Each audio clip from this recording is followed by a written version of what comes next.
Bonjour et bienvenue sur le podcast Artpreneur. Nous sommes vraiment ravis de vous accueillir à nouveau sur un nouvel épisode.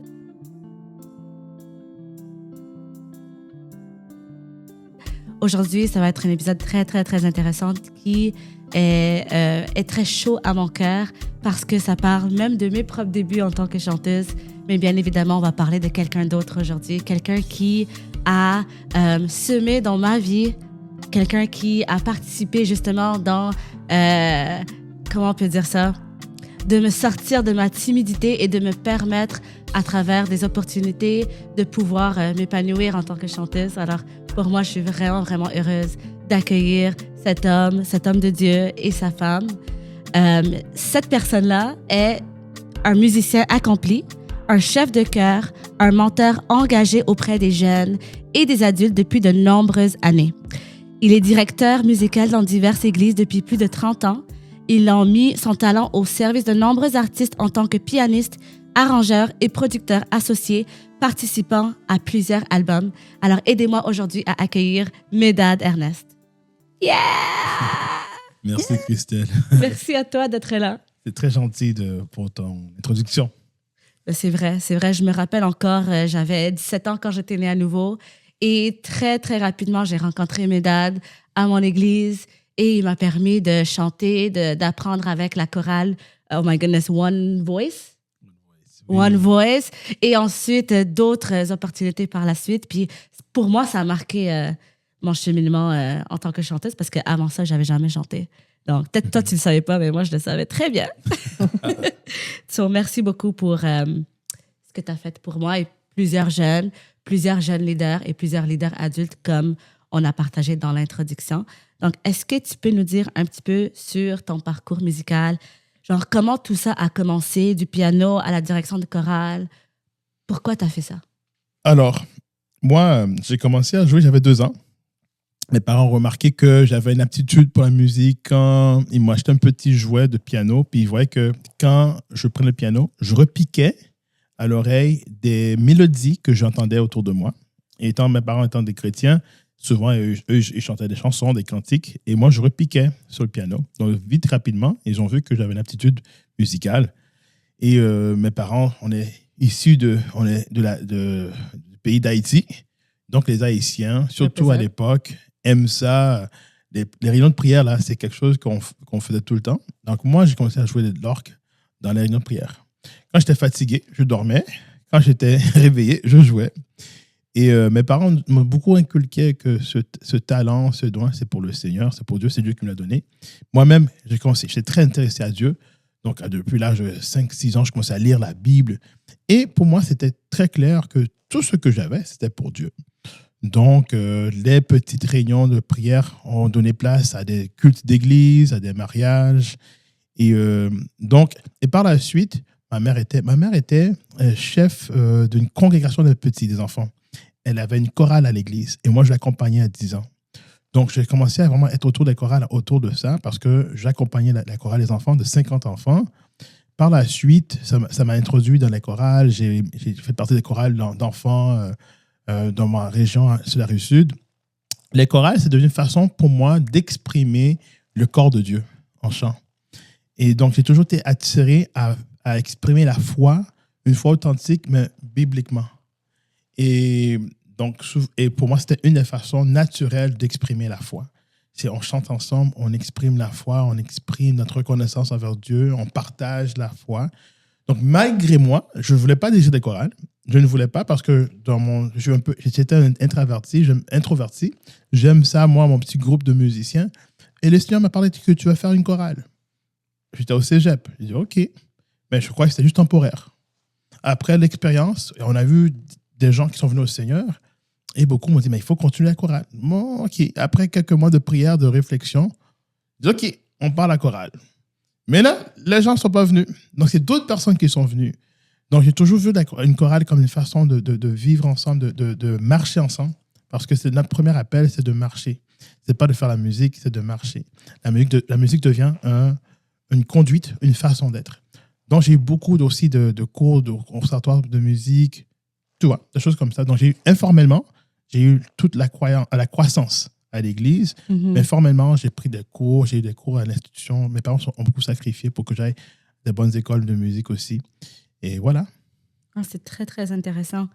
Et comme j'entends que tu as grandi dans l'église, que tu, très, très jeune, en fait, à 2 ans, même avant de bien parler ou de bien écrire, etc., tu jouais déjà ton instrument de prédilection, le piano. Et moi, je t'ai tout le temps vu avec un piano, d'ailleurs. C'est la première fois que je te vois pas avec ton piano. Et avec la chorale aussi, tu as commencé très jeune, même à accompagner les chorales. C'est vraiment intéressant. Mais pourquoi tu as fait le choix d'incorporer l'adoration puis l'enseignement sur l'adoration? Parce que, tu sais, moi, en tant que chanteuse, j'ai eu beaucoup de contacts avec plein de musiciens. En général, les musiciens, ils s'intéressent par leur instrument, puis ça finit là. Mais toi, tu es allé au-delà de juste être quelqu'un qui joue très bien ton instrument. Alors, pourquoi tu as traversé ce pan-là pour développer une relation avec les gens? Alors, je reviens un peu à ce que je disais avant. C'est que Dieu, la musique ou l'instrument, tout ça, c'est pas mon identité. Alors, qu'importe, j'ai fait beaucoup de choses dans ma vie, j'étais athlète. Ça non plus, c'était pas mon identité. J'ai eu beaucoup d'intérêt dans la vie. La photographie, la vidéographie, j'en ai fait quand même aussi. Ce n'est pas mon identité. Mon identité, c'est que je suis enfant de Dieu. Et ça, j'ai compris très tôt dans ma vie. Donc, de l'extérieur, les gens me voient jouer la musique, mais ils ne comprennent pas que, littéralement, moi, j'aurais pu, si Dieu me dit, tu arrêtes de faire ça, OK. Et même d'ailleurs, des fois, je fais le ministère qui n'est même pas musical dans d'autres pays. Les gens ne savent même pas que je suis musicien. Ils ne savent pas du tout. Et ils ne m'ont jamais vu toucher un piano. Et pendant même des décennies, que je vais ailleurs, puis je fais d'autres choses. J'éduque, j'enseigne, je passe du temps avec les enfants, j'anime des camps. Ils ne savent pas du tout que je suis musicien. Alors, pourquoi ce n'est pas mon identité? Et je pense que c'est là l'erreur. C'est que les gens ne comprennent pas que Dieu a donné des dons et des talents à tout le monde. Tous, on a tous des talents et des dons. Mais les talents ou les dons sont là pas juste pour nous, mais ils sont là pour nous faire découvrir qui on est, pour aider les autres aussi. Tu vois? Donc, moi, cette approche-là, je l'ai compris assez tôt dans ma vie. Et je passais beaucoup de temps dans la parole de Dieu. Ma première Bible, j'avais, je pense, 6 ans, Nouveau Testament. J'étais fier de ma première Bible pleine que j'ai eue à 7 ans en anglais, King James. Je lisais en King James. À 8 ans, j'ai eu mon premier Bible complet en français, Louis II, et je lisais ça tout le temps. Mais pour moi, c'était trop cool, ce que Dieu disait, et même, ça a pris un peu de temps après pour que je me donne aussi. C'est à 10 ans que je me suis dit, hey, j'ai jamais fait profession de foi. Et là, j'ai prié à Dieu de venir dans ma vie. Pourtant, je lisais depuis avant la Bible. Donc, je pense que c'est un peu ça. Donc, il y a des gens qui sont dans la musique, mais ils n'ont pas compris qui Dieu est. Donc, ils n'ont pas peut-être encore cultivé une relation authentique avec lui. Ben, une fois que tu le fais, tu commences à comprendre que la musique, c'est juste une conduite. C'est un outil. Un outil, c'est tout. Pour marcher ensemble, pour grandir ensemble, pour partager, etc. Absolument, absolument. Et je pense que souvent, les gens, quand ils entendent le mot adoration, ils pensent automatiquement aux 35 minutes à l'église où tu chantes, tu as de la musique, c'est une ambiance. Puis ils associent l'adoration à cette ambiance-là. Mais toi, est-ce que tu as une autre définition de qu'est-ce qu'est l'adoration? Tout simplement, l'adoration, c'est une conscience, une connexion que tu as avec Dieu. Elle se manifeste de manière permanente ou constante. Ce n'est pas juste donner, comme tu dis, 35 minutes de musique que tu joues. La Bible dit que tout ce que tu fais pour la gloire de Dieu. C'est ça l'adoration. Donc, l'adoration inclut la manière que je prie, ça inclut mes activités de tous les jours quotidiennes. Même pendant que je lave les vaisselles, ça peut être un acte d'adoration. Donc, et l'affaire, c'est qu'il faut comprendre ça. Il ne faut pas juste dire de manière académique. Ouais, je comprends. Non. Littéralement, il faut que tu incarnes ça dans ta vie. Quand tu te lèves, tu donnes ta journée à Dieu. Donc, tout ce que tu fais, ton interaction avec les gens, c'est un acte d'adoration envers Dieu. Et c'est pour ça que dans Romains, il parle de renouveler tes pensées. Quand tu renouvelles tes pensées, maintenant, tu offres tout ton corps comme un acte d'adoration. Et la Bible appelle ça un acte d'adoration qui est raisonnable. Mhm. Vraiment intéressant, raisonnable. Ouais, c'est la moindre des choses qu'on peut faire, c'est Voilà. de tout donner à Dieu. Voilà. Ouais. Et comment arrives-tu à garder cet équilibre entre l'excellence musicale et l'authenticité spirituelle? Parce que moi, je le sais, peut-être que vous, les spectateurs, vous ne savez pas, mais Médad, tu n'as pas juste œuvré dans l'Église, tu as aussi œuvré à l'extérieur. Donc, comment tu as fait pour équilibrer les deux et avoir ce professionnalisme que parfois manque dans les églises, mais en même temps, cette authenticité spirituelle que parfois les gens, ils font des compromis pour réussir dans le domaine de l'art et de la culture. Ils vont mettre Jésus de côté et ils vont poursuivre genre la musique, l'art, whatever. Comment tu as fait pour garder les deux intacts? C'est une bonne question. Et je pense au verset qui dit que notre nature est étrange. Toute chose devient nouvelle. C'est-à-dire que moi, ma nature à moi, ma foi en Christ, c'est ma nature. Donc, je n'ai pas à essayer de faire quelque chose pour que ma nature change. Elle est ce qu'elle est. Je suis en Christ. Donc, premièrement, je nourris ça par la prière, par la méditation de la parole régulièrement. Donc, Dieu me parle et donc je reste connecté à lui. Ça, c'est un. Deuxièmement, donc je ne change pas qui je suis parce que je suis dans un contexte, on va dire, séculier ou un contexte de l'Église. Je sais qui je suis tout le temps. Tu vois? Et ça permet que... et ma définition de succès n'est pas ce que les gens peut-être cherchent parce qu'ils courent après quelque chose parce qu'ils n'ont pas compris c'est quoi le succès. Je suis déjà en Christ. La Bible a dit qu'en Christ, j'ai toutes les bénédictions. Je n'ai rien à chercher. Ce que Dieu a pour moi est pour moi. Donc, je n'ai pas besoin d'avoir un esprit d'inquiétude par rapport à ceci, par rapport à cela, parce que quand je suis le Seigneur, quand je suis Dieu dans les traces qu'il m'a pour moi, il a toutes les provisions pour moi. Donc, quand je comprends ça, je n'ai pas besoin de m'inquiéter pour quoi que ce soit. Tu vois? J'ai une petite anecdote. J'ai travaillé sur un bateau il y a très longtemps comme pianiste. J'arrive là, je ne connais personne. Et sur ce bateau-là, je peux te dire, en 2-3 semaines, j'ai sûrement eu le plus de temps de ministère que possible. Et j'étais dans un contexte séculier. Littéralement, j'étais dans ma chambre une fois, et plusieurs fois c'est arrivé, quelqu'un arrive à ma porte et me dit, on cherche l'homme de Dieu. Et là, je dis, mais vous voulez l'aumônier? Il y a un aumônier sur le bateau. C'est pas moi. Non, pas l'aumônier, l'homme de Dieu. C'est vous, n'est-ce pas? Et là, littéralement, on me dirige vers quelqu'un qui a besoin d'une connaissance spirituelle, un homme qui a une Bible ouverte et dit, je ne comprends pas, peux-tu m'expliquer ça? Il était 10 heures du soir. On a passé jusqu'à 5 heures du matin à l'expliquer. Et là, finalement, on prie ensemble pour qu'il lance sa vie. À ce jour, il est au Seigneur. Donc, il faut juste qu'on reste authentiquement qui on est. Notre nature, il faut comprendre, je ne suis pas performatif. Ouais. Ce que je fais est le dégagement de qui je suis. Et pas le contraire. Je n'essaie pas de faire quelque chose pour montrer quelque chose. Ce qui est en moi, maintenant, dégage. Et tant que je ne suis pas prêt à dégager, je ne dégage rien. Tu vois? Je reste là où je suis. Mais quand c'est comme une coupe ici, elle est remplie d'eau. Maintenant, je peux boire. Parce que l'eau est là. Mais s'il n'y a pas d'eau, qu'est-ce que je vais boire? Et des fois, les gens pensent, ils voient la forme de la chose, mais ils ne comprennent pas la substance de la chose. Et ils essayent d'atteindre la forme sans comprendre qu'il y a une substance qui doit être là. Et si la substance n'est pas là, cherche la substance. Cherche Dieu. Sois rempli de lui. Ensuite, va dégager. Et ça demande des fois un travail sur soi-même. Ça demande un travail de réflexion, d'évaluation pour dire qui je suis. Est-ce que vraiment je suis authentique? Et là, tu vas chercher Dieu.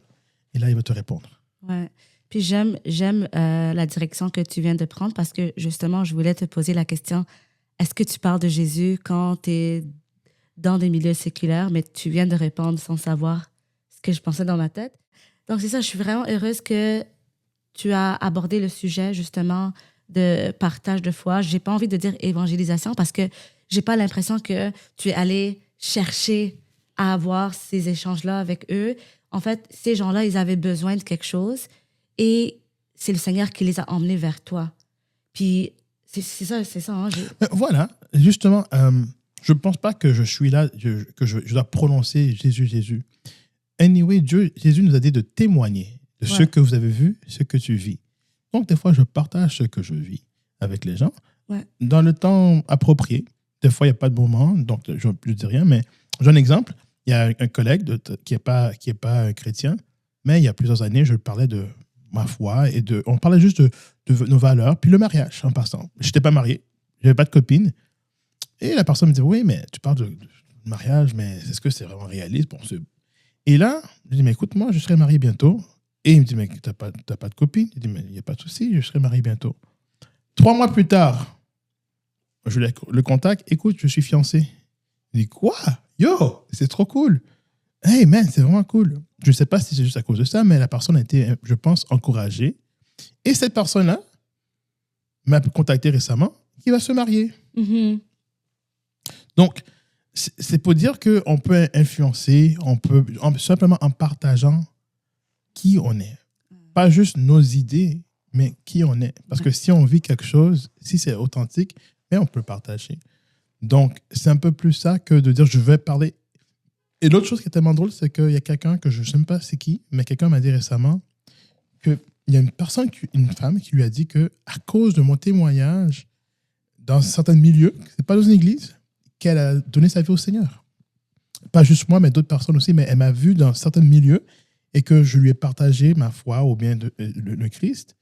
Et elle a vraiment été touchée par cela et maintenant, elle est sauvée. Mhm. Cette personne, je ne pense pas que je l'aurais jamais rencontrée dans une église. Mhm. Tu vois? Ouais. Et c'est pour ça que c'est important de rester authentique et vrai et de travailler dans les domaines où Dieu nous appelle. Au Studio Sana, on croit vraiment que chaque personne est appelée à entreprendre, comme on le voit dans la Bible. Et on ne pense pas que la réussite, c'est devenir évêque, devenir apôtre, être pasteur dans une église. C'est pas ça le succès. Mais le succès, c'est de faire ce que Dieu nous demande. Oui. Peu importe le milieu où il nous envoie. Puis moi aussi, je crois fortement que on peut être en train de juste faire nos tâches quotidiennes, travailler, enseigner dans une école, être concierge, whatever, peu importe le rôle, et la bonne personne au bon moment que Dieu met sur leur cœur de venir vers toi. La personne est prête, puis elle se confie à toi. Et soudainement, sans effort vraiment de ta part, tu réalises que Dieu t'utilise pour emmener une transformation. Puis je pense que c'est important de comprendre ça, même avec l'état d'âme, l'approche envers l'adoration. Comme tu as dit, c'est une méthode de vie, c'est pas juste une action ou une tâche de 35 minutes, mais c'est vraiment comment on vit notre vie à chaque jour, que Dieu peut prendre justement ce verre avec de l'eau, comme tu as dit, et permettre à quelqu'un qui a soif de boire. Donc moi, j'aime vraiment beaucoup les partages que tu as emmenés par rapport à ce sujet. Et j'aimerais te demander une autre question. Alors, plus vers l'accompagnement de jeunes et de leaders, comme moi j'ai vécu quand j'étais ado. Donc, tu as accompagné beaucoup de leaders et de jeunes dans leur cheminement dans l'Église et à l'extérieur de l'Église. Alors, quels défis observes-tu le plus souvent dans leur compréhension de l'adoration? Justement, je crois que c'est une bonne question. Je crois que la définition de l'adoration est très, très limitée. Je ne parle pas de la manière académique, mais certainement de la manière qu'elle est manifestée, qu'elle est incarnée. Donc, il y a beaucoup de gens qui le réduisent à ce 35 minutes ou 1 heure de temps et ils le voient sur une scène. Peu de gens ont une vie, surtout les jeunes, ont une vie robuste de prière personnelle. Souvent, je dis aux gens, vous ne savez pas que moi, à 11 ans, je adorais Dieu seul, dans ma maison, à 11 heures du soir, sur le piano, les yeux fermés, dans le noir. J'ai passé beaucoup de temps devant le Seigneur et c'était naturel pour moi. Les gens me demandent, mais comment tu fais jouer devant des milliers de personnes? T'es pas... Mais ça, pour moi, c'est la même chose. Dans mon salon ou devant, parce que je ne suis pas devant des gens. Je vois pas comme... Et c'est la vision. Le plus grand défi, c'est la vision des gens de ce qu'est l'adoration. Donc, pour beaucoup de gens, c'est performatif. Je me rappelle une fois, j'étais dans une assemblée et les gens parlaient. Les amis, ils voulaient exhorter les gens d'une bonne manière, mais ils disaient, les amis, quand tu es sur la scène, il faut se rappeler qu'on est là pour Dieu. Et pourquoi il faut même se rappeler? Premièrement, c'est quoi la scène? On est devant l'autel, devant le Seigneur. C'est l'autel. On est là pour adorer. Même ces mots-là décrivent une compréhension différente. Quand tu es sur la scène, on est là pour adorer Dieu. Pourquoi il faut me rappeler? Parce que si je suis là devant l'autel, c'est automatiquement, je suis dans un esprit d'adoration. parce que ma vie devait déjà être une vie d'adoration. Ouais. Et ça, c'est juste un découlement de ma vie. Ouais, c'est un bonus. Mais si maintenant, il faut que je me rappelle, c'est parce que peut-être il y a quelque chose qui est... C'est comme s'il y a un switch, mais pour moi, il n'y a pas un switch d'adoration. C'est une suite. Donc, je pense que le plus grand défi, c'est la définition, parce que la définition, quand elle est plus large, lorsqu'elle est plus compréhensive, les jeunes vont comprendre que cette chose musicale qui se passe, c'est rien devant le Seigneur. Si ma vie n'est pas conforme à Dieu, si ma vie, je ne suis pas avec lui, pour lui, c'est juste du bruit. Mm-hmm. Alors, dans la culture qu'on a, il y a une culture de moi, la culture de validation. Beaucoup de gens cherchent à être validés par ça. Beaucoup de gens cherchent beaucoup de choses dans ça, autre ce qu'elle est vraiment. C'est connecter avec Dieu. C'est l'intimité avec Dieu. Donc, beaucoup de gens cherchent autre chose. Ils veulent se faire voir, ou bien ils veulent qu'on voit leur talent, ou bien... Mais tout ça, ça n'a rien à voir avec ce que Dieu nous appelle à faire. Mm-hmm. C'est pour ça que je dis que si jamais Dieu m'appelle d'arrêter de jouer, je vais dire, OK, Seigneur. Je ne pense pas qu'il va le faire, mais c'est parce que je ne suis pas là. Déjà, je l'ai fait. J'ai arrêté des fois de certaines choses parce que Dieu m'a dit, tu t'arrêtes, il n'y a pas de souci. Donc, je pense que le plus grand défi, c'est ça. De ramener tous ces gens-là, ces jeunes-là, à une vision authentique de l'adoration qui est beaucoup plus grande, beaucoup plus compréhensive, qui est de connecter avec Dieu et rester connecté, pas juste en pensée, mais en action. Ouais. Est-ce que ta vie de tous les jours est axée sur la direction de Dieu pour ta vie? Si c'est oui, amen. Et quand tu vas développer de certains talents, mais ce sera une offrande à Dieu et pas une performance. Absolument. J'adore tellement ça parce que, je ne sais pas pour vous, mais comme moi, quand les gens disent « moi, je suis adoratrice », pour décrire le fait qu'ils sont chanteurs, moi, ça m'énerve personnellement. Je vous le dis, là, je suis honnête avec vous, tous qui nous regardez en ce moment. Quand je dis que je suis adoratrice, je ne parle pas d'un talent. Je parle vraiment de mon cœur qui aime Dieu, qui a envie d'être proche de lui. Je considère Dieu. Chaque fois que je prends une action, j'ai toujours le Seigneur en tête. Je n'ai pas envie de faire mal au Seigneur. J'ai envie de lui plaire. Et justement, avec mon Instagram, ça s'appelle Cœur Adorateur, mais je ne chante pas tant que ça sur mon profil parce que ça n'a rien à voir avec le chant, c'est avec la vie. Puis j'ai vraiment aimé le jeu de mots que tu as dit. Je t'ai même pas fait exprès, mais tu as dit c'est pas un switch, c'est une suite. Puis j'aime ça parce que ça démontre ton côté compositeur. Là. Tu réfléchis même pas pour faire des rimes, mais c'est vraiment ça. C'est pas un switch, c'est pas OK, maintenant j'ai mon 3-2-1, je commence sur la scène, je vais performer, c'est mon moment. C'est pas ton moment. C'est pas ton moment, c'est un moment pour partager ensemble avec l'Assemblée, pour louer Dieu, pour l'adorer, pour lui dire merci. Et ensuite, tu continues de vivre ta vie. You know, c'est un travail. Oui, ça, c'est très important. J'ai remarqué quelque chose récemment.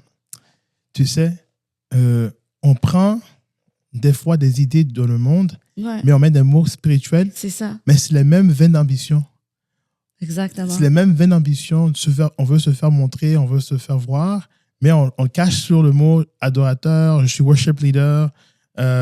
Mais des fois, il faut faire attention à ça pour que vraiment, que ce qu'on offre à Dieu, c'est vraiment une offrande du cœur. Mm-hmm.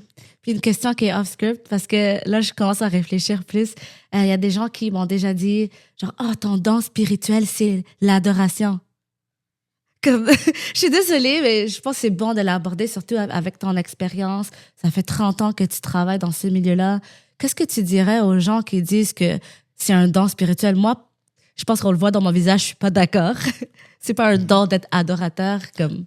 Non, tout enfant de Dieu est adorateur. C'est ça. Comme j'ai dit avant, Dieu a donné les dons et les talents à tous et chacun, même en abondance. Ouais. Même, je pense qu'on n'aurait pas assez de temps sur la terre pour découvrir tous les dons et talents que Dieu a donnés à chacun et chacune. Maintenant, certains dons et certains talents, pas certains, tous doivent être exercés et développés. Ouais. Donc, il y a certains talents ou dons qui frappent plus que d'autres. Certainement l'art, tout ce qui est artistique, parce que c'est comme l'art, c'est comme un domaine qui est ostentatoire, ça démontre quelque chose. Donc les gens, quand tu vois quelqu'un qui peint bien, tu dis waouh, quelqu'un qui qui joue bien un instrument, on se dit waouh, parce que, mais c'est pas juste ça. Moi, souvent, j'aime parler de ce que Romain nous parle, l'hospitalité, ceux qui ont le don d'accueillir les gens. Quelqu'un qui aime rendre la vie plus paisible aux autres parce qu'elle cuisine bien. Tout ça, ce sont des talents que Dieu... Et je pense que c'est important que quand on comprend le corps de Christ, pourquoi Jésus-Christ a créé son corps, c'est composé de plusieurs personnes qui ont des différents talents qui doivent être au service l'un de l'autre. Au service de Dieu, au service l'un de l'autre, et aussi, par nos talents, on s'édifie soi-même. Parce que c'est Dieu qui a mis en nous ce talent-là. Mais si on comprend que c'est pour s'édifier, pour servir l'autre, et aussi des fois, avec certains talents, on peut aussi pouvoir pour nous-mêmes. C'est fantastique. Mais si on garde cette façon holistique de comprendre tout ça, on ne sera plus dans cette problématique des fois de le moi qui rentre. Mais le moi sera toujours là, en fait, compte. En tout cas, c'est pas grave. Il faut qu'on marche ensemble anyway. Mais de comprendre qu'il y a une façon holistique de voir tout ça, ce sera plus important, je pense, et beaucoup plus bénéfice pour tout chacun. Oui, parce que chaque partie du corps est importante. On va prendre une petite pause juste pour vous parler rapidement des Studios Sana. Alors, qu'est-ce qu'est le Studio Sana et qu'est-ce qu'on fait? Nous sommes une collectif d'artistes et d'entrepreneurs artistes dans le domaine de l'art et de la culture qui travaillons ensemble pour montrer à la jeunesse que c'est possible de réussir dans l'art et dans l'entrepreneuriat sans compromettre nos valeurs personnelles. Nous pouvons être qui nous sommes, nous pouvons croire en Dieu et nous pouvons aussi être professionnels et excellents dans le domaine de l'art et de la culture. Peu importe le talent, peu importe la manière que nous voulons exprimer notre créativité, on peut le faire et on peut aussi générer un revenu pour pouvoir faire notre vie de la manière que Dieu nous appelle. Donc, c'est ça le but des Studios Sana, c'est d'encourager, c'est d'apprendre et c'est de grandir ensemble pour pouvoir influencer le monde et même, qui sait, emmener une transformation dans notre communauté. Donc, merci beaucoup à toutes les personnes qui nous regardent. Ça nous fait vraiment plaisir, ça nous fait chaud au cœur de vous avoir parmi nous et on se voit pour la suite. L'excellence, comment avoir l'excellence et être authentique? Oui. C'est d'avoir un bon travail d'éthique, travailler fort, mais dans la grâce de Dieu. Donc, une attitude de grâce, une attitude de reconnaissance pour ce qu'on fait, mais travailler fort. Ouais. Chercher toujours à apprendre, toujours à s'améliorer, mais avec une attitude de grâce. Ouais. C'est là l'équilibre. Ouais, j'adore ça. Vraiment, merci parce que des fois, on peut avoir un sentiment qu'on gagne quelque chose à travers notre travail, mais je pense que tu l'as mentionné avant, c'est pas qu'on gagne quelque chose à travers notre travail, mais ça découle naturellement de qui nous sommes. Et je pense que pour moi, personnellement, la grâce de Dieu... je suis vraiment reconnaissante parce que je suis perfectionniste. Puis si c'était pas pour la grâce de Dieu, je pense que j'aurais rien accompli parce que ça aurait jamais été assez bon. Mais avec Dieu, c'est différent. Oui. Lorsqu'on manque de foi, on peut réfléchir. J'aime ça évaluer. OK, j'ai pas fait ça, mais pas avec un esprit de condamnation. Ouais. Un esprit de OK, on peut faire mieux. On va faire ça comme ça prochainement. Mais quand tout est fait, OK, j'ai fait mon possible. Good. Ouais. Et on continue. Ouais. Amen à ça. Donc, maintenant, je vais inviter une personne très spéciale à nous rejoindre dans la conversation. C'est une personne qui, elle aussi, est chrétienne. Elle est vive, créative, sincère et déterminée. Et dans le peu de temps que je la connais, je peux vraiment attester que c'est vrai. Donc, ne soyez pas déçus par le fait que je suis en train de lire parce que vraiment, c'est une personne qui est très, très spéciale, qui est très, très enthousiaste aussi, je dirais. Elle est passionnée par la louange. Elle aime adorer son Dieu à travers le chant, ce qui traduit son profond désir de vivre une foi authentique et engagée. Peut-être que vous l'avez deviné, mais elle est mariée à Medad. Elle forme avec lui un duo complémentaire au service de Dieu. Ensemble, ils œuvrent à faire connaître le Christ à travers différents projets en mettant leurs dons et talents au profit du royaume. Et j'ai vraiment envie de partager cette partie, même si ça en dit beaucoup, parce qu'on veut te connaître plus. Donc, professionnellement, Darlene s'est récemment formée au métier d'infographiste, ajoutant ainsi une nouvelle corde à son arc créatif. Donc, infographiste, chanteuse, mariée à Medad Ernest. Souhaitons la bienvenue à Darlene. Merci Darlene d'être là. Ça me fait tellement plaisir. Je suis vraiment heureuse de t'avoir. Merci pour l'invitation. Ça me fait vraiment, vraiment plaisir. Alors, parle-nous un tout petit peu de qui tu es, de ton parcours. Qu'est-ce qui t'a emmené à Montréal? Ouh là là, c'est une très, très belle question. Ben, écoute, si je dois revenir à la base même de ma venue ici, pour pouvoir faire suite à ce qu'on est en train de faire ici aujourd'hui, c'est vraiment Dieu qui a déplacé les pions, qui m'a favorisé pour pouvoir arriver jusqu'ici, pour vivre encore une expérience encore plus proche de lui. Je ne sais pas si on a beaucoup de temps, si je peux partager mon témoignage concernant la façon dont il a utilisé ses enfants pour me faire savoir qu'il voulait que je sois ici. Je sais qu'on est toujours timé, je vais prendre le temps et ce que vous pouvez prendre, je vous laisse prendre ce qui est possible. Alors, pour commencer, j'ai toujours eu un cœur pour ici. J'ai grandi, pour ainsi dire, dans une île qui s'appelle la Guadeloupe. Et ensuite, je suis partie terminer mes études à Paris. Par la suite, mais j'ai toujours eu une petite sensibilité pour le Canada parce que j'aime beaucoup la nature, j'ai toujours vu avec une grande admiration les grands espaces verdoyants, mais également les lacs, de voir cette nature. J'ai toujours été sensibilisée par ici.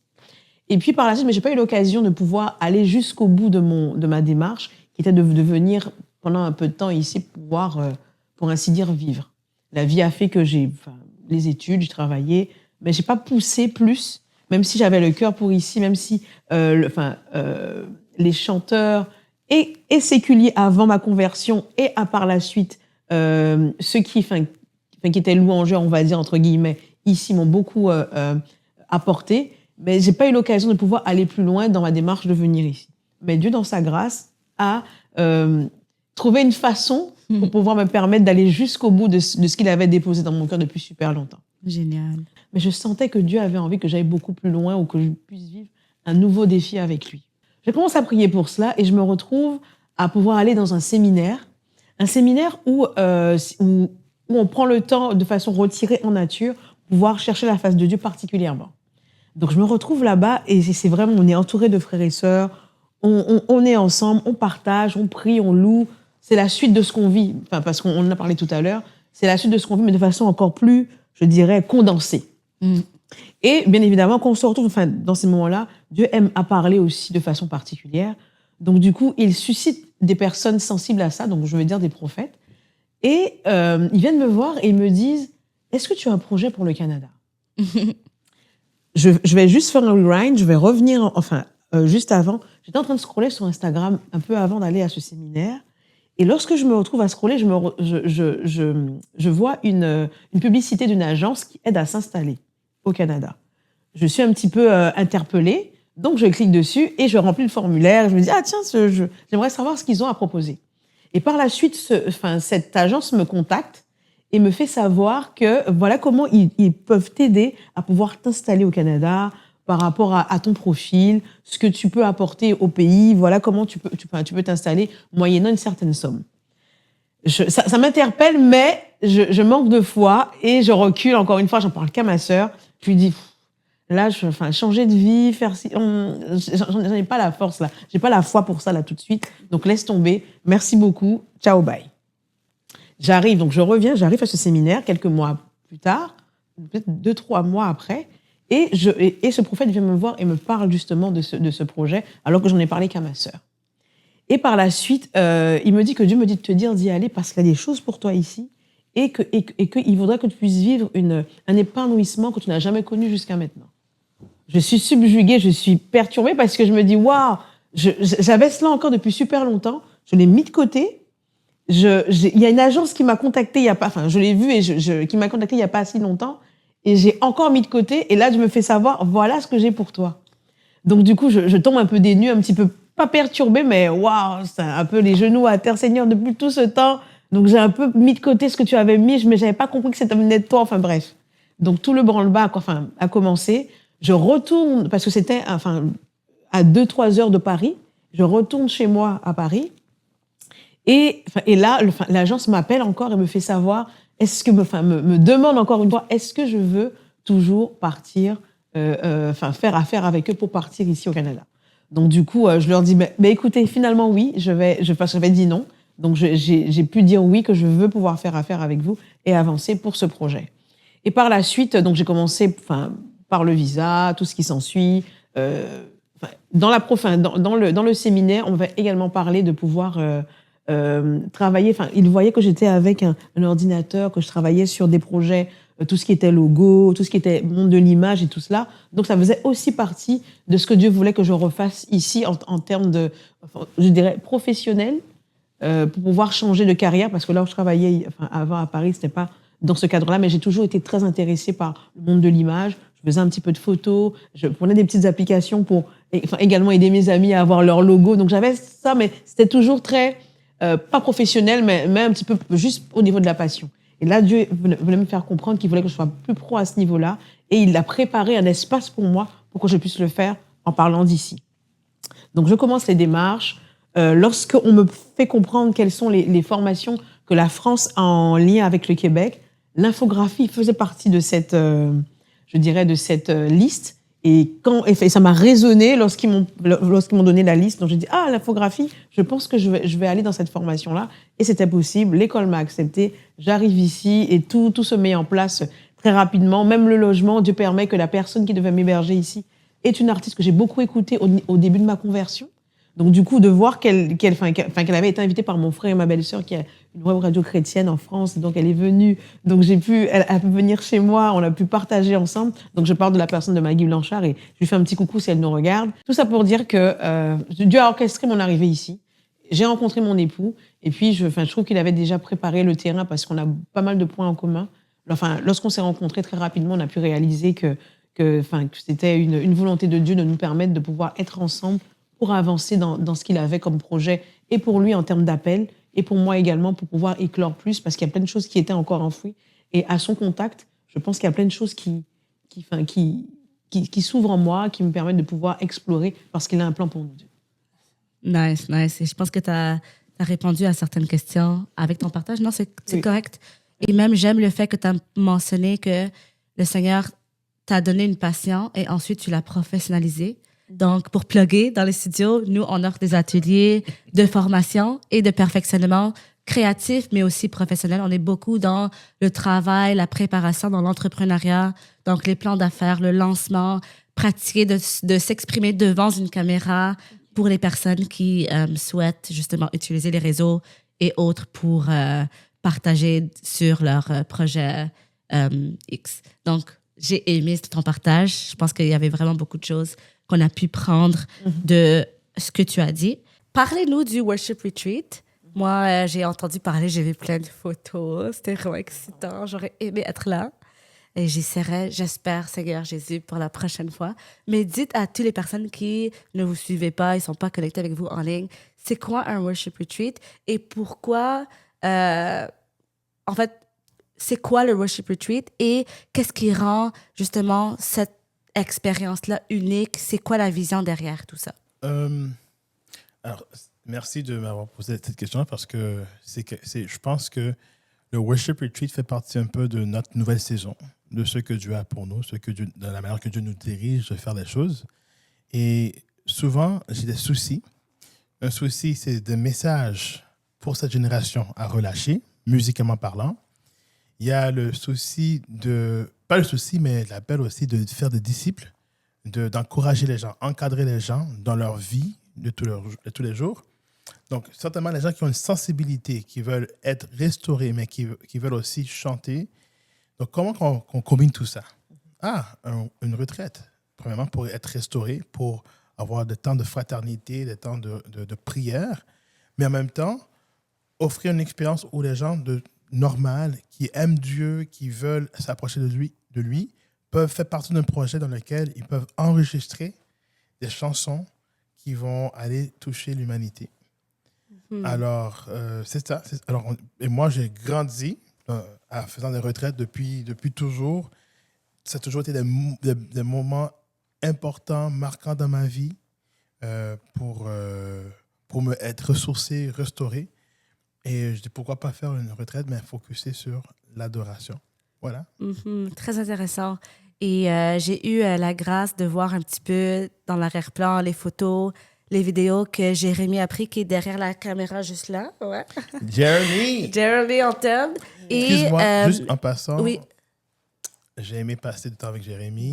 Son attitude, Oui, sa disposition, depuis qu'on s'est rencontrés, ouvert. Écoute, Et c'est ce type de, en fait, quand c'est ce type de rencontres qu'on a eues qui ont marqué cette fin de semaine. Coloré, ouais, vraiment. Coloré, Wow. les Jérémy, Vraiment. il y a d'autres jeunes, Emmanuel. Ouais. Donc, c'est un peu ça, vraiment, tu vois, c'était vraiment des rencontres qu'on a eues. Chaque personne avait sa place. Ouais. Moi, la seule petite chose, c'est qu'il m'a manqué, je voulais quand même prendre un temps pour pouvoir adorer plus, mais j'ai adoré différemment en étant au niveau du multimédia, et ça m'allait aussi. Mais tout ça pour dire que des fois, il y a un appel que l'autre qui va être mis en avant, que tu pourras l'utiliser pour pouvoir faire du bien à la communauté et à ce projet, et on bénit Dieu pour cela. Absolument. Et Jérémy nous avait partagé que justement, il a tellement hâte que les chansons soient publiées sur les plateformes parce que la seule manière qu'il pouvait les réécouter, c'était de monter, d'aller écouter les petites vidéos qu'il avait prises puis d'écouter. Wow. Mais il nous avait vraiment fait un beau retour de l'expérience. C'était vraiment formidable. Et moi, perso, j'ai tellement hâte. Moi, j'ai rien entendu. J'ai hâte. J'ai vraiment, vraiment hâte. Donc, restez connectés à Medad et à Darlene parce que vous allez pouvoir, par la suite, entendre quand les chansons vont être diffusées sur les plateformes XY. Et je sais que ça va être bon. Alors, Oui, on a pu enregistrer en 2 jours 8 chansons. wow. Et 8 chants, plus on a pu faire un vidéoclip. Puis, c'est pas juste ça, c'est vraiment l'atmosphère. On cherchait l'atmosphère d'Éden, c'est-à-dire qu'une place où vraiment la présence de Dieu est palpable et que les chants qui vont être chantés vont être le fruit d'une présence, le fruit d'un contexte où les frères et sœurs, on est ensemble, on est unis. On n'est pas là pour être performatif, mais simplement, on dégage une union qui vient du Seigneur, de l'Esprit de Dieu. Wow. Et ça a été vraiment ça, je crois. C'est vraiment génial. Puis je sais que la prochaine et les prochains vont être encore mieux. Ils vont aller de gloire en gloire. Donc vraiment, félicitations pour votre initiative. Merci pour votre initiative. Moi, j'adore les porteurs de projets parce que même si c'est un projet qu'ils ont à cœur, ce qu'ils sont en train de faire, c'est de créer des opportunités pour d'autres personnes. Voilà, Et pour moi, c'est nécessaire. Donc, merci beaucoup. J'aimerais vous demander, parce que là, on va transitionner vers la fin un petit peu. Donc, quel conseil donnerez-vous à un jeune musicien ou un leader qui veut allier son talent et sa foi et peut-être même l'entrepreneuriat? Comment conseillez-vous d'approcher une démarche comme celle-là? Ouais. Je peux commencer? Oui. C'est vrai qu'au contact de mon époux avec le jumelage de nos 2 expériences, je me rends compte que avant tout, ce qui va beaucoup prôner, c'est de pouvoir. Est-ce que je suis très d'accord parce que dans ma vie perso, également j'ai vécu en tant que tel, c'est qu'avant de pouvoir être en avant, de prendre le temps de pouvoir être, de se remplir. On en a parlé tout à l'heure, mais ça se confirme encore plus. Même nous qui sommes en train de pouvoir travailler sur différents projets, il y a plein de choses qu'on est en train de se dire, wow, on va attendre de pouvoir aller plus loin parce qu'on réalise qu'on n'en est pas encore à là. Et c'est vrai que Dieu nous a permis de pouvoir, par exemple, on a mis en place la worship coach. Lui, il a beaucoup d'expérience. J'en ai aussi de mon côté, on a vécu des choses. Mais avant de pouvoir les gérer et les mettre en avant ensemble, on préfère prendre le temps de pouvoir bâtir. Donc pour un jeune, pareil. Donc, il n'y a pas d'âge pour pouvoir se refaire et travailler et tout cela. Prends le temps d'être. Prends le temps de te remplir d'abord de Dieu, dans ta relation personnelle, de la rendre super tight, proche pour pouvoir... Parce que ce qui va en découler va naturellement être bon pour l'autre. Parce que tout ce que Dieu fait est bon. Donc, du coup, prends le temps de pouvoir te former avec Dieu. Ensuite, te former, bien évidemment, professionnellement, puisqu'il faut une formation solide pour pouvoir avancer. On ne peut pas s'inventer quelque chose. Tu le sens dans ton cœur, ça peut être sensationnel, mais il faut des outils et savoir les utiliser pour mieux servir par la suite. Donc le temps est un allié, un temps pour pouvoir te remplir de Dieu spirituellement, te remplir professionnellement et par la suite pouvoir avancer et pouvoir donner aux autres. Ouais, c'est une réponse vraiment parfaite. Oui. Merci beaucoup. Je vais renchérir sur ce que ma femme a dit, Darlene. C'est qu'il faut apprendre à être caché. Il y a beaucoup de gens qui veulent trop sortir éclore avant leur temps. Et un oiseau reste dans sa coquille jusqu'à ce qu'elle est prête à éclore. C'est la même chose. Il faut prendre le temps d'être caché et ça peut prendre du temps. c'est pas l'âge, c'est pas ton âge qui dit que tu es prêt. C'est pas 30 ans, 35 ans, Oui, c'est pas 40 ans. Ça dépend de ta maturité spirituelle. Ça, c'est un. Deux, il faut que tu sois encadré. Des gens spirituels matures, qui sont maturement spirituels. Ne sois pas... Dieu a créé des choses pour qu'on fasse les choses ensemble. C'est le corps. Il faut qu'on apprenne à discerner le corps. Et ils travaillent ensemble. Il faut aller contre l'idée du monde qui est que je veux me faire valoir. Tu vois? C'est là Avant où, et après, je me remplis. C'est là où la force est. Et ce n'est pas un ordre plus important ou d'autre, mais il faut être enraciné dans la parole. Ouais. La parole de Dieu. Il faut apprendre à étudier la Bible parce que Dieu, la Bible, elle est objective. Elle parle. C'est Dieu qui parle et c'est comme ça qu'il va t'informer, t'instruire. Donc, ces trois choses sont importantes, surtout pour les jeunes, mais pour tout le monde, en fin de compte. Alors, soit dans la parole. Esdras, dans la Bible, était un homme instruit dans la parole. À cause de ça, Dieu a pu se servir de lui pour qu'il puisse instruire toute une nation. Donc, c'est la même chose. Soit dans la parole, soit dans la prière, soit encadré, et restons cachés jusqu'à ce que le temps soit venu. Jésus a fait, nous devons le faire aussi. Je dis un grand amen à tout cela. C'est important. On le voit même dans Galates, quand l'apôtre Paul, il s'est converti. En fait, il n'est pas allé directement évangéliser. Il est allé apprendre. Il était déjà un expert. Et pourtant, lui aussi, il s'est caché. Donc, je pense que si on se trouve plus intelligent que lui, you know. Et même, il faut prendre le temps, des fois, de se recacher. C'est pas parce que je œuvre dans le Seigneur depuis 30 ans que je suis... Non, il y a des moments que je dois me retirer. Jésus-Christ l'a fait. Des fois, il se retira, la Bible dit. Donc, des fois, il faut apprendre à se retirer, une retraite, se ressourcer. Ma femme et moi, on apprend. Ça fait juste 2 ans qu'on est mariés. Mais à chaque année, on fait une retraite individuelle, personnelle, je veux dire, pour qu'on puisse prendre le temps de réfléchir, de prier sur l'année. Et des fois même, il faut faire ça même plus souvent. Mais il faut prendre le temps, des fois, de se retirer pour se regrouper, pour mieux revenir. Pour mieux revenir. Ouais. Et entendre où est-ce que Dieu veut que tu ailles maintenant. Peut-être il veut que tu ailles à gauche. Donc, il faut prendre le temps pour l'écouter. J'ai vraiment aimé ce que tu as mentionné par rapport à, même si ça fait 30 ans que tu le fais, tu prends quand même des pauses, tu te retires pour te ressourcer. Et je pense que c'est extrêmement important. Moi, j'ai déjà entendu des pasteurs, des leaders dire, moi, ça fait 25 ans que je fais ça, je ne changerai pas ma manière de faire. Mais comment on sait qu'on est connecté avec le Seigneur si on ne prend pas du temps juste en tant qu'enfant de Dieu? Parce qu'on n'est pas toujours leader. Tu sais, quand je vais dans un milieu, je ne suis pas juste Christelle, conductrice en louange. Je ne suis pas juste Christelle, directrice générale des Studios Sana. Des fois, je suis juste Christelle et j'aime bien être juste moi. T'sais. Même pas maman, je suis maman, mais des fois, j'ai juste envie d'être petite fille. Et alors, je pense que c'est important pour chaque personne de pouvoir se retirer, de prendre des moments avec le Seigneur où il n'y a personne, où il n'y a pas d'attente, il n'y a pas d'audience. C'est entre toi et le Seigneur. Et je pense que c'est ça qui fait toute la différence. C'est pour ça que quand vous êtes devant une foule, peu importe la grandeur de la foule, ça ne change rien pour vous.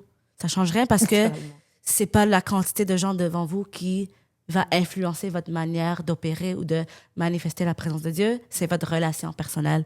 Alors pour moi, j'adore ça. Il y a du poids. Je suis d'accord avec vous, puis ça m'encourage même dans mon cheminement parce que moi aussi, je niaise pas avec ça. Les gens ils disent « Christelle », mais moi, je sais, si c'est pour moi que vous êtes là, moi, je ne chanterai pas. Puis ça, c'est la vérité. Parce que si je vais être une distraction pour les gens, c'est quoi le but? On est là pour le Seigneur. Et peut-être que c'est extrême, ma manière de voir les choses, mais j'ai pas envie de devenir une idole. Puis j'ai jamais vécu ça avec toi, Médard. Darlene, on se connaît encore. Mais avec toi, j'ai jamais vécu ça. J'ai jamais interagi avec toi et tu m'as fait sentir que, tu sais, à cause de ta notoriété, quand les gens, ils apprennent que je te connais, c'est comme, hey, tu connais Médard? Et moi, je suis comme, ben, Médard, c'est un gars. Tu sais, même moi, j'ai jamais remarqué jusqu'à où tu avais de l'influence parce que la manière que je t'ai rencontré, tu as toujours été juste humain. Et ça, je pense que ça a une très bonne influence. Peut-être même que ça a influencé ma manière d'être. Parce que quand j'ai rencontré d'autres personnes dans le domaine qui ont les épaules très hautes, la tête très grosse, puis c'est comme, je peux juste te parler avec d'autres personnes présentes, avec le micro, juste quand c'est enregistré, juste quand c'est dans un cadre où il y a beaucoup d'attention. Ben là, tu n'as même pas envie parce que tu veux connaître la vraie personne. Moi, en tout cas, moi, Christelle, puis nous, au studio, on veut connaître les vraies personnes. Enlève le masque parce qu'on le voit, puis ça ne nous intéresse pas d'interagir avec une personnalité. On veut vous connaître, puis je t'ai toujours connu, je pense. Tu as toujours été toi. Et même toi, Darlene, en te connaissant, tu as toujours été tellement bubbly, tellement normal, tellement facile à créer des liens avec. Tu sais, on était sœurs dès le moment où on s'est rencontrés. Tout à fait, So, tout merci à fait. beaucoup pour votre authenticité. Je tiens à le dire devant tout le monde, mais Merci. c'était plus vous le dire personnellement. Là. Ah, Mais merci beaucoup. tu sais, je vais dire quelque chose, pendant que tu me parles, et c'est un peu le côté pasteur. C'est qu'il y a une réalité spirituelle. Il y a une réalité. C'est une vérité. C'est qu'on est tellement petit devant Dieu. Mm. Donc, c'est une réalité. C'est pas quelque chose que j'invente, c'est la réalité. Tu sais, au ciel, il y a plus d'anges qu'il y a même de humains sur la terre. Wow. Et que la Bible dit qu'il loue Dieu constamment, continuellement. Moi, je fais simplement ajouter ma petite voix, très, très petite, à ce qui se passe dans le ciel présentement. Alors, je dis souvent aux gens, il n'y a même pas de raison. Il n'y a pas de raison pour se penser qu'on est plus qu'on est. La réalité, c'est qu'on n'est rien devant Dieu. C'est la réalité. Donc, lorsqu'on comprend ça, on est comme... je prends ma position, mais en même temps, je dis, waouh, je suis rien devant Dieu, mais il a décidé que lui, il va entrer en moi et me rendre égal à son fils. C'est un privilège. Et Bien me sûr. rendre et dépasser. Donc, ces anges-là qui sont là, maintenant, je les dépasse parce que Dieu a décidé que lui allait faire quelque chose. Je n'ai rien fait. Je crois que lorsqu'on on prend les choses de la bonne perspective spirituelle, on est spirituel en premier, ensuite on est matériel deuxième. On est de la spiritualité. Donc, quand on comprend ça, c'est pour ça qu'on ne peut que manifester cette réalité, cette vérité. Les gens, des fois, qui manifestent autre chose, c'est qu'ils n'ont pas compris et ils sont dans une déception, en fait, compte. Ils se dupent eux-mêmes. Tu vois? Ouais. Mais Dieu, dans son amour, dans sa grâce, il nous aime tellement, il veut qu'on s'encourage, qu'on se fortifie, qu'on s'édifie, pour qu'on se corrige aussi, pour dire, non, ça, c'est pas bon. Voici comment Dieu veut qu'on soit. Et les gens, tranquillement, on chemine ensemble pour qu'on puisse tous avoir une certaine maturité. On se fait grandir. Voilà. Ouais. On se fait grandir. Absolument. Et sur cette même lignée, je vous demande, comment encourager les artistes ou les entrepreneurs ou les artpreneurs qui nous visionnent dans leurs projets, dans les œuvres qu'ils vont choisir d'entreprendre. Peut-être qu'il y a quelqu'un qui regarde aujourd'hui qui va faire la décision de dire, tu sais quoi, moi j'ai quelque chose que je porte en moi et maintenant j'ai envie de le faire. Mais peut-être que personne me connaît, mon nom, personne. Je suis pas Médard, je suis pas Christelle, je suis pas Darlene. Je suis juste une personne cachée. Ouais. Comment encourager cette personne-là de faire les œuvres que Dieu a préparées en avance pour eux? Première chose, c'est que l'entrepreneur ne dit pas « j'attends que quelqu'un fasse quelque chose pour moi ». L'entrepreneur dit « j'ai une passion, j'ai quelque chose, je vais entreprendre ». Moi, la raison que je suis pasteur, c'est parce qu'on m'a vu faire. Et on dit « mais il fait de ce qu'il a en lui, il faut qu'on leur donne parce que c'est le témoignage de ce que Dieu l'a appelé à faire. » Donc, beaucoup de choses dans ma vie, c'est que le Seigneur m'a mis à cœur tu vois un problème, tu le fais. Deuxièmement, j'ai compris qu'une fois que je vois un problème, des fois, il faut que je me fasse former. Certaines personnes sont autodidactes et sont capables d'apprendre par eux-mêmes.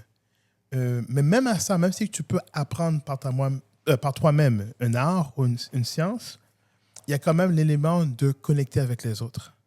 Donc, l'entrepreneur n'est pas juste quelqu'un qui dit « mais moi, je suis capable de faire quelque chose ». Ça prend toujours une équipe. Toujours, dans tout le dessin de l'univers, ça prend une équipe. Jésus-Christ lui-même a pris une équipe. Il commence son ministère, puis tout de suite, il va chercher des disciples. Donc, je ne peux pas dire assez important, assez fort et haut comment c'est important d'avoir une équipe, de se bâtir, de travailler ensemble, parce qu'il n'y a aucun entrepreneur sur la Terre qui a réussi son équipe. Donc, tu peux avoir toute la connaissance, mais si tu n'as pas la capacité de travailler ensemble avec d'autres personnes, si tu n'as pas le soif de continuellement apprendre, tu ne vas pas continuer à avoir de succès.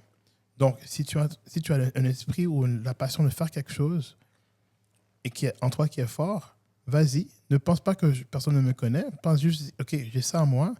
C'est clair, si c'est en toi et que tu es ouvert, que tu es disponible, que tu apprends et tu as l'esprit de toujours vouloir apprendre, tu vas apprendre, tu vas avoir toutes les compétences, tu vas apprendre à maîtriser les compétences que tu vas besoin d'avoir pour être un bon entrepreneur. Et un entrepreneur continue toujours à apprendre. Moi-même, à mon âge, j'ai fait partie de différents groupes. Je suis même allé dans d'autres industries pour apprendre comment faire d'autres choses à leur façon.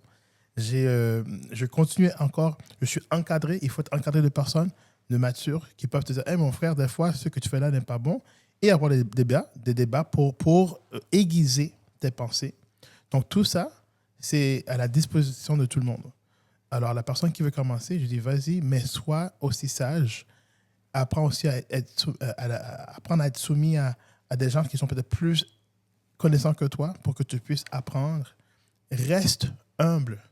Même quand tu penses que tu as accompli quelque chose, reste humble parce qu'avec cet esprit-là, tu vas apprendre encore plus. Mm-hmm. Est-ce que tu aimerais ajouter quelque chose? En fait, c'est juste pour pouvoir colorer, toujours par rapport à ce qu'il disait. Apprendre, oui. Prendre en considération ce que les autres ont déjà fait avant, mais surtout être au clair sur là où on en est. Parce que très souvent, on a une passion, on a envie de pouvoir, la partager ou en vivre et tout cela, mais on n'est pas au clair sur là où on en est.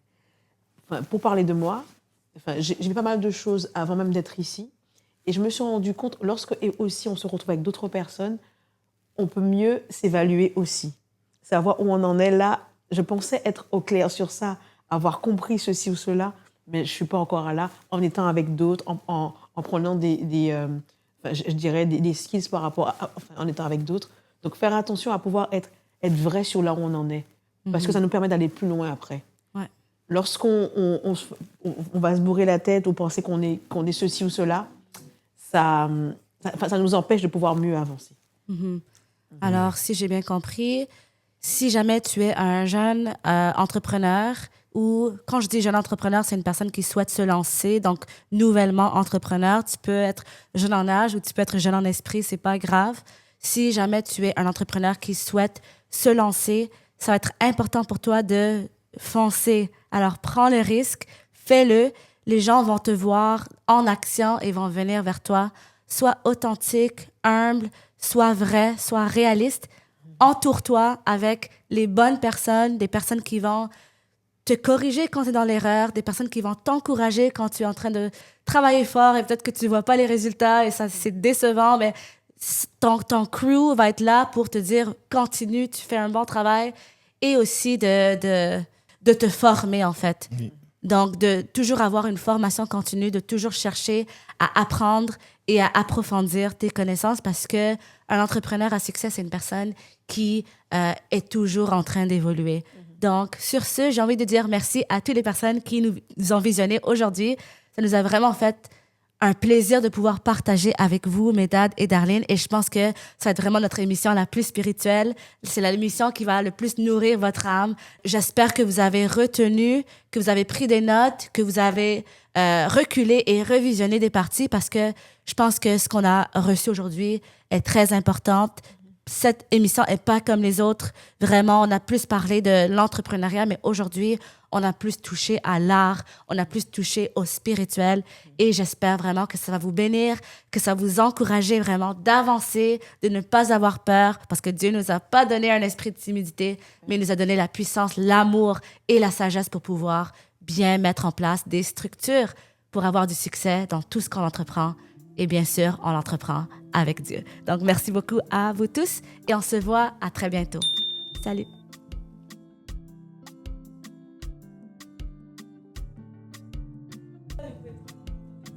Ouais, yes, ok, pas de problème. He's like, don't move it right now. Please. Oui. On va l'utiliser dans nos bloopers. Okay. Joke. Just joking. OK, parfait.